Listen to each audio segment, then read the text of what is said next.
Okay, so if there's one thing I think that wrestling fans can be united on regarding just the world of pro wrestling in general, that is Triple H needs to stop being allowed to do press conferences because, wow.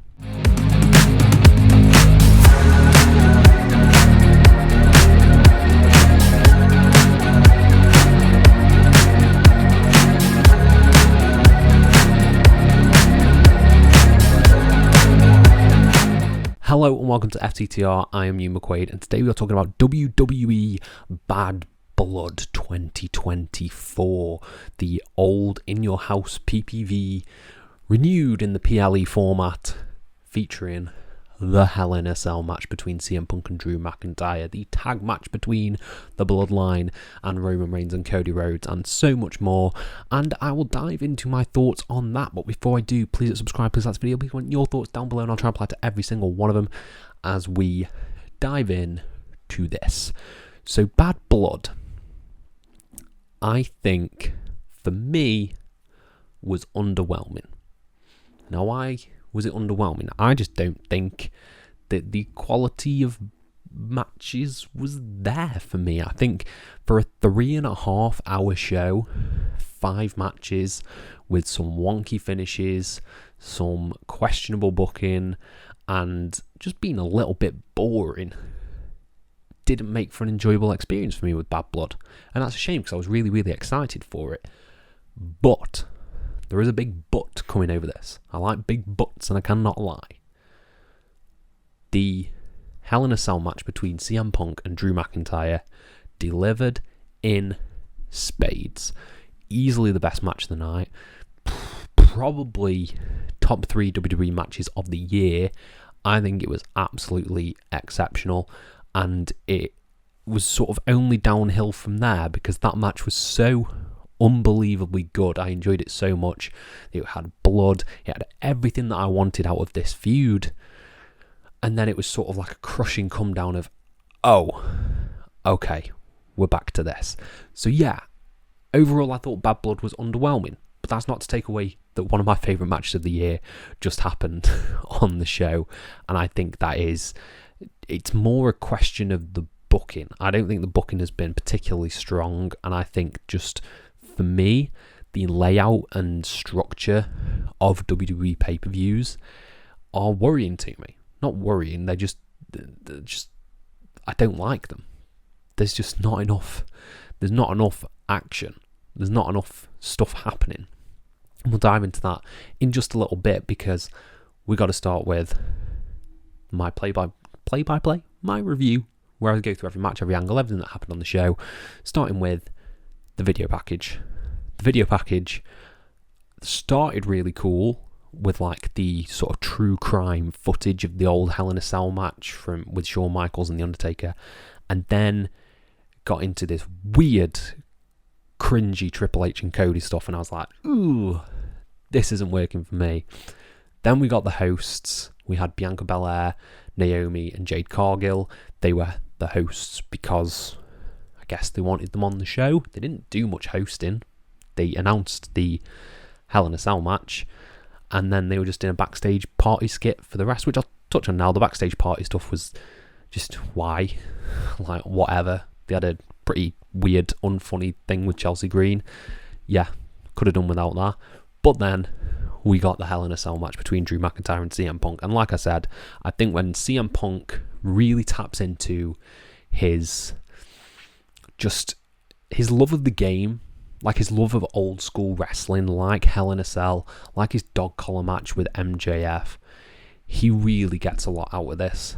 And I think it was like his baby to make this be as brutal and as cathartic as he wanted it to be, because it featured everything you could want in a Hell in a Cell match, with the blood, with the weapons.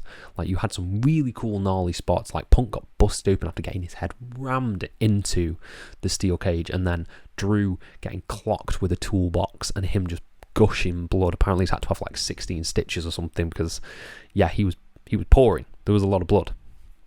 And then just using the weapons in innovative ways that worked within the WWE staples. This didn't need to be Hangman Swerve, for instance. This was its own thing, and it wasn't emulating that. It's easy to compare the two because, blood feud ending in a steel cage, blood feud ending in a steel cage, but I think they're totally different. Totally different, and you can't really compare the two because of the companies that they're in. And under the WWE umbrella, I think this was near perfection. Absolutely near perfection. You had Drew just destroying Punk for the majority of this, and then Punk gets the comeback with the toolbox to the head. You had an awesome suplex to a table on the outside, which was great. I loved that they never left the cell. I loved that they were just confined in there, and it felt really primal and animalistic.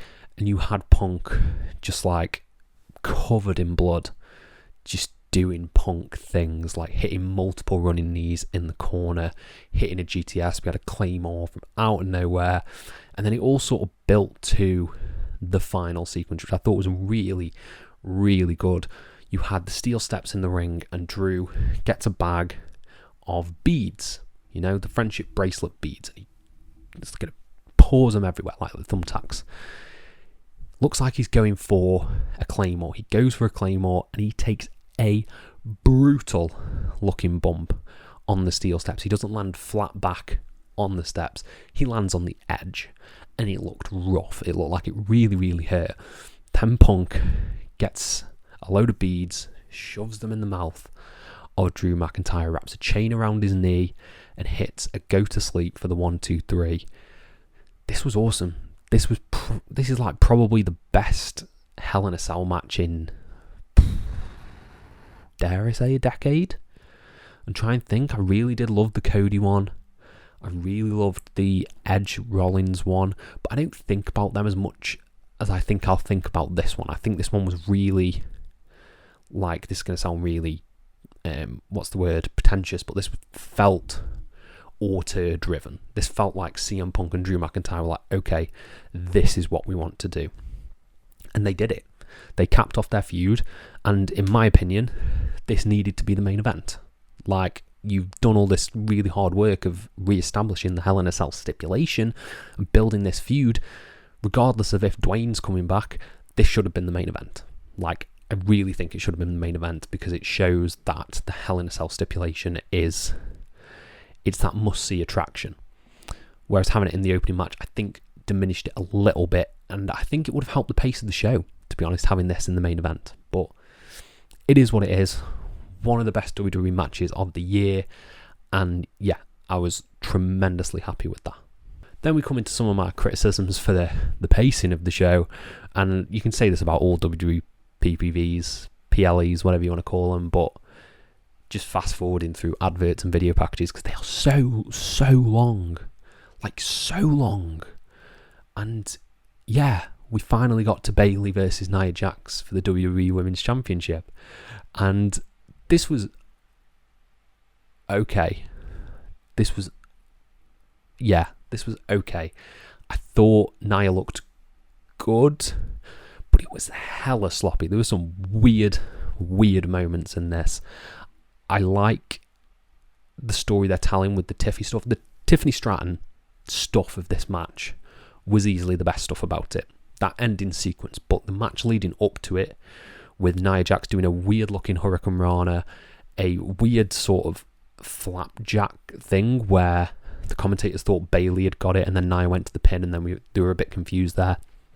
But as soon as Tiffany Stratton's music hit, and she came running down, that is when, the drama really happened, because you had Tiffany Stratton teasing to cash in while both people are down, and Nia Jax just Undertaker rising from the mat, sitting up what are you doing? Why are you doing this?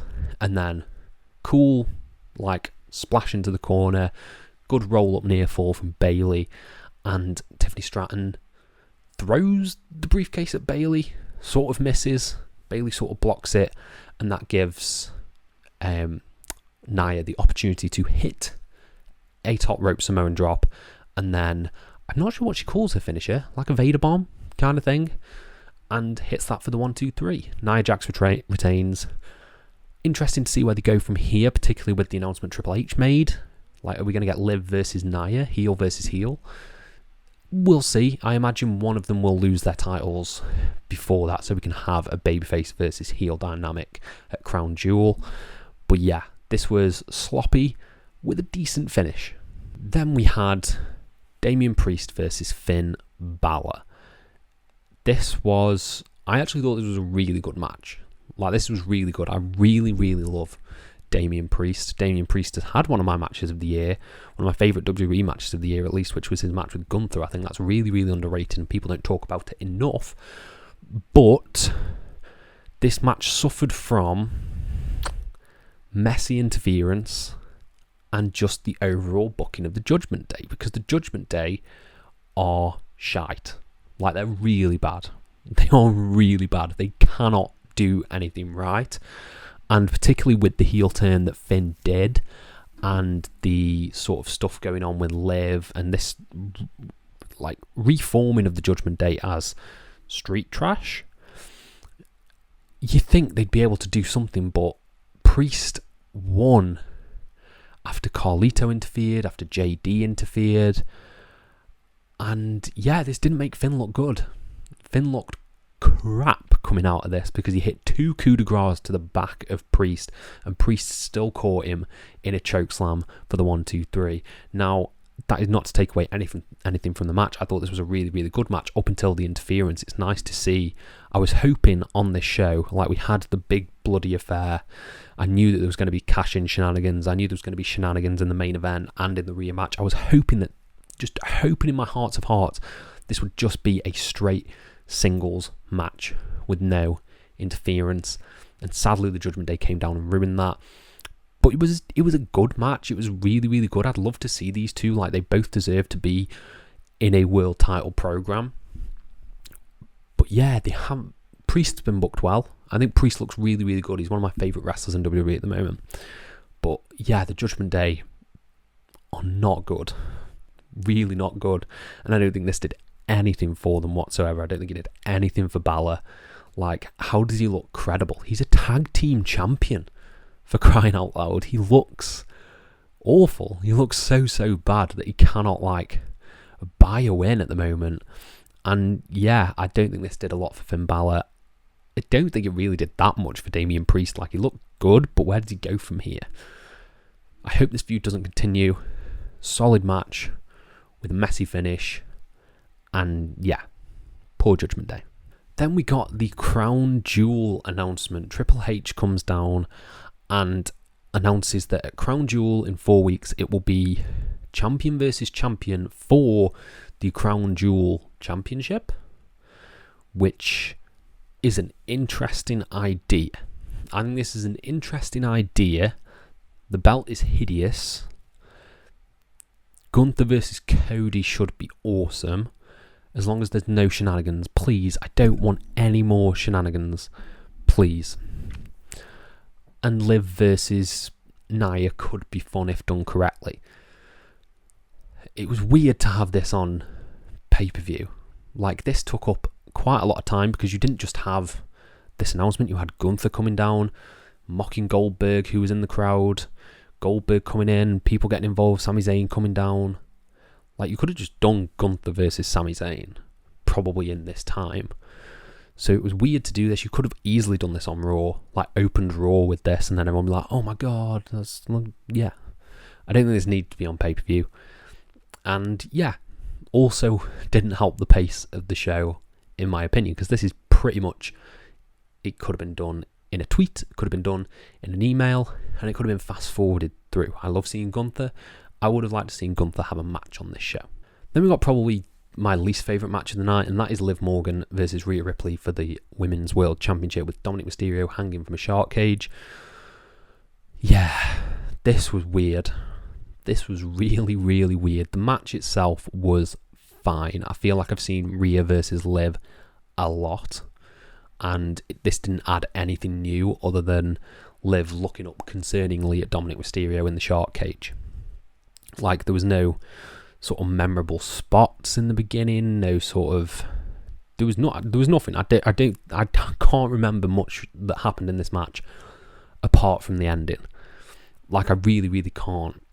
it's, yeah, sucks really. And that's a shame because I really like Rhea Ripley. I'm not much for the Liv Morgan fan. I don't think she's doing anything for the belt. And yeah, the finish, Dominic Mysterio opens the shark cage because of course we all knew Dominic Mysterio was going to get out. And then he ends up hanging foot first out of the cage, and Rhea Ripley goes down, starts wailing on him with a kendo stick. That was cool. That was nice. I think we're all waiting for the moment when Rhea Ripley hits the riptide on him. But I also feel like this is the end of the feud, so maybe we're not going to get that. And then Raquel Rodriguez comes down. Is it Raquel Rodriguez or is it Gonzalez? I think it's Raquel Rodriguez. I'm going to have to double check that. I think it's Rodriguez. Or was that her NXT name? We're going to go with Rodriguez because that's the one that I can remember the most because it's alliterative. So I could be wrong. I could be completely wrong, but I cannot remember which one it is. Or is it Gonzalez? It is Rodriguez because I just Googled it on WWE.com. I was correct. And she comes down, starts beating up Rhea, throws Rhea into the ring, sort of in plain view of the ref, and the ref calls off the match. It ends in a DQ. Rhea Ripley wins. And then Raquel drags Liv onto Rhea as if she's about to pin her, but the match has already been thrown out. So she sort of just lays there for a bit, stands there, and then pulls Liv off of her. And then they sort of stand tall. It was really weird. Really weird. Bad finish because sadly, as much as I think Raquel Rodriguez is really good, she didn't get much of a reaction. And I'm not particularly interested in seeing any sort of continuation of Liv, Rodriguez, and Ripley. Like, I want just the belt off Liv, please. You've got Io Sky right there, Lyra Valkyria, like having really cool matches. Bianca Belair, Jade Cargill. There's like so many people who could have that belt, and I feel like it's been bogged down in this Judgment Day story. Same with the tag belts. So yeah, it was a weird finish to a pretty mid match, to be honest. And then we got the main event. Cody Rhodes and Roman Reigns taking on Jacob Fatu and Solo Sikoa. And this just plays into my growing apathy towards Bloodline matches, because I think the issue that the Bloodline has presented to fans is to teach them not to care about the first half of the match, because we all know it's just going to end in interference, people coming down, and that is exactly what happened here. Like the first 15 minutes of this match, you don't need to watch because nothing really happens. You get a few hot tags, you get a Cody hot tag, you get a Roman hot tag, you get Jacob Fatu looking pretty cool. He looks really cool in the opening where he sort of no-sells a disaster kick from Cody. But you don't really get sort of anything of real substance in the first half of these matches because all you're waiting for is the who's going to come out. And that's exactly what happened here. You had like a really cool spot where Cody splashes Jacob Fatu through the table. That was really awesome. And then you've got Roman in the ring and it looks like he's going to beat Solo, and who should come down but Tama Tonga, Tongaloa. They cause the distraction. And then, to be fair, as much as I don't like this, I will give them props because there was no ref bump and it was shot really cool. Like, you had the camera rise up and you could just see someone standing in a hoodie with the sort of the bandana around the face, and you're like, okay, that's Jimmy. And it was Jimmy. Super kicks Tongaloa, super kicks Tama Tonga, and then boom, spear from Roman to Solo. 1, 2, 3. I think we all knew this was going to happen. Like, we were all pretty much fantasy booking this. And yeah, it was fine. It was completely fine. It was a solid Bloodline tag team match, which I don't think does much for the new Bloodline because they've lost again. But I don't really see how Roman could have lost his first match back, and at least it wasn't Jacob Fatu being pinned, I suppose.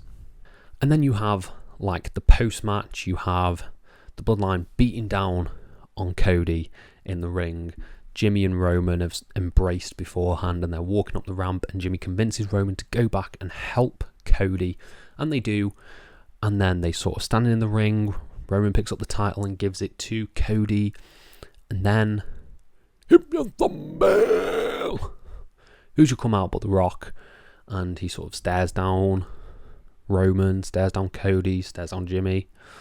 Does the eyebrow? I can't do the eyebrow, sadly. Does a sort of,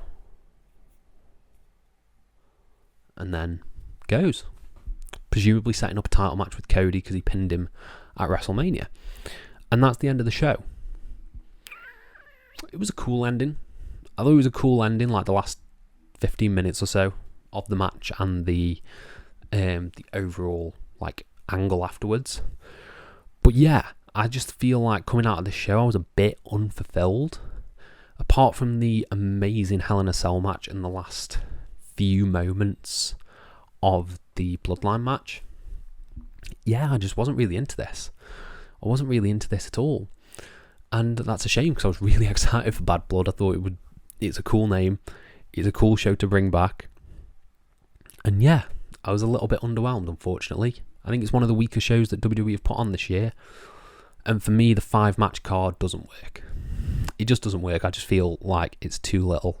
It's too few matches. It worked for takeovers, but for takeovers, they were 2.5 hours long. This has got an extra hour on with the same amount of matches, which is all adverts, which I think is just atrocious.